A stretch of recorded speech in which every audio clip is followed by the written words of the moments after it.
Horror and science fiction movies of the 1950s had a flavor, a style, and ambience that films before and since have failed to duplicate. Now, there are collectors of this material, and there are collectors, and then there's Bobby Slayton, who is the collector. This man lives, breathes, eats movies of the 1950s, and he has one of the most extensive poster collections of that period of anyone I know. Now, you all know Bobby, the stand-up comedian. Now, let's discover another side to Bobby Slayton as we dig past the jokes, gags, monologues, put-downs, and parodies that clutter up his brilliant mind to probe at the horrific side of Mr. Slayton. I like that. I like that monologue. That was a good introduction, wasn't it? God, this is great to be on the show, I'll tell you. I've wanted to do the Carson Show for a long time, but Creature Features, no, since I started doing stand-up comedy 6 years ago, I always wanted to be on this show. Really? Yeah. You'd rather be on this show than Carson? Well, Carson, you've seen a million comedians on Carson. How many comics, you know, Carson with the chair. Here we got a coffin in case a comedian dies on the show. You take him right out. Well, you know, Mark Blankfield's buried in there. He was the only previous comedian. Well, I'm going to do good. I'm going to do fine on the show. You're a lot scarier here in person than you do look on TV. Much scarier. I'm not scary at all. I'm a pretty bland type of person. But we get to touch like this. Is like a talk show. I like this a lot. Yeah, good. When did you first realize you were a horror freak? About a week ago when you asked me to be on the show, I said, well, what can we talk about? I really hate horror movies. I hate this show. I've never seen a horror movie in my life. I lied. I just wanted to be on here to plug a show coming up. No, seriously. No, it's very funny because you know what I wanted to bring on? I've been on the road for like 6 months, so I haven't had a chance to go home to L.A. to get my, I wanted to bring up a lot more posters. And I was dying to bring up, maybe because this will go so well today, you'll have me back on the show again. Well, we'll think about it. Okay. What I really wanted to do when I was like 5 years old, I dressed as a monster for Halloween. And I've got a blow-up picture in my house, and I wish I could have brought it, but I didn't have time to go to There's a picture of you. Yeah, with this great makeup on it. It's terrific. It would fit. Maybe you could put it on the set. You would, Bobby Slayton. It would go great with some of the things you have here. But since I was like 5 years old, Famous Monsters of Filmland, of course, you know that magazine. Oh, sure. And I used to collect them all, and like every kid, you know, if I would have saved them, they would be worth a fortune now. Well, they are worth a fortune, yeah. And my mom threw them out, so I got nothing to fall back on. How big is your collection of posters? I have 3 posters. I have, two of the ones that you gave me to lend me to do the show, and I have Attack of the Crab Monsters. But it's a good poster, and I have 4 of them. Now, as a matter of fact, it was very funny. I got a couple hundred posters. Now, maybe next time I come up, because I will be back, because people are going to be pouring in letters. Start writing letters now. We want Slayton back on the show. Let's have the 200 posters, and we won't have you on the show. Okay, I'll tell you something. You know what I'm missing, though? See, the reason I started collecting this great, I love the studio audience. See, I didn't know you had so many hundreds of people that came in to watch the show. Keep it down, folks. We got a show we're doing. Quiet. Know what I have is the reason I started collecting basically 50 science fiction movie posters. See, I love the 30s. The 30s were my favorite, 30s and 40s. But you know how expensive those are. Like the original Frankenstein, Dracula. You can't buy them, really. Yeah. Well, I can buy them. I make more money than you do. I could buy them if I wanted to, John. You couldn't buy them. We kid here on the comic. They don't pay me money. They pay me posters. Well, no, I'd love to collect those. But how it started was, I guess about 2 or 3 years ago, down in Hollywood, they have all the, the movie poster shops, and like the Killer Shrews, Attack of the Crab Monsters, and they were only selling for 10, 15 bucks. But it's not the money. I just love the posters. A giant crab with a woman in his claw, and Attack of the 54 Woman, that's right over my bed. You know, Allison Hayes. Oh, she's terrific. She died, you know. She did that? Yeah, she died. Well, 54 Woman, it's hard to, see a doctor, She died at the age of 48. Well, if you were 50 foot tall, you wouldn't live too long either. I guess there would be a problem with that. So what else? There's something else I wanted to tell you. Oh, see, the brain from Planet Arrow. I have that. The other day. That I have. That's the brain with that little. Those are the brains that flare around with the eyeballs, right? Those are the brains of the producer who made the picture. See, that's the other thing that I like about 50s movies. Like, okay, we have on tonight From Earth to the Moon. Right. I like this movie.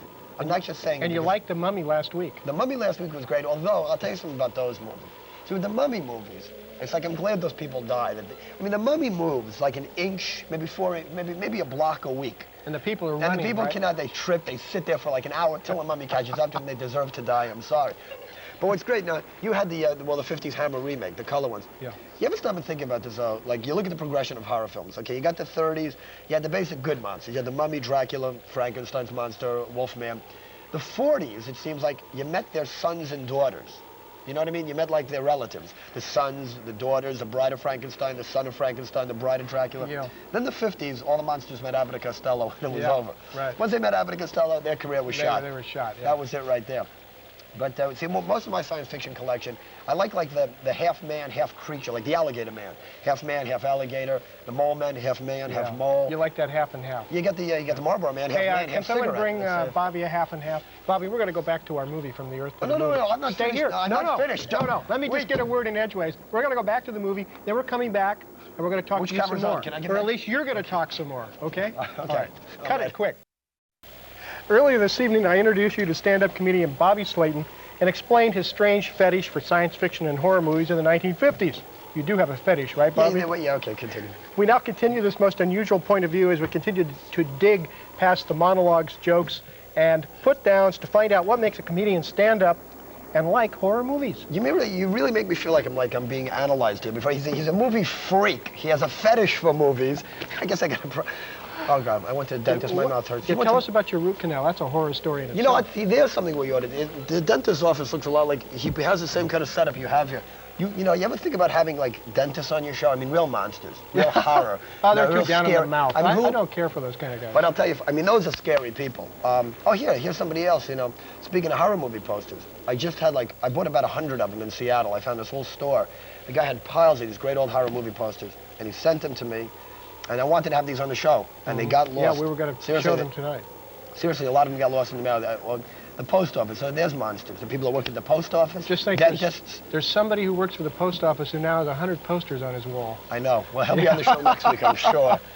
So you wanted Tell us about the roast you're going to go through on April the 1st. Oh, sure, John. I'm glad you brought that up. Yeah. About the roast. Okay, first of all, yeah, I mean, if you've seen these Dean Martin specials, you know what the roasts are all about. Sure. They take a comedian, they roast him. A lot like they did to Glenn Strange at the end of Abbott and Costello Meet Frankenstein. Let's tie all horror movies into the whole thing. Yeah. How he roasted on the pier. They're going to really roast me.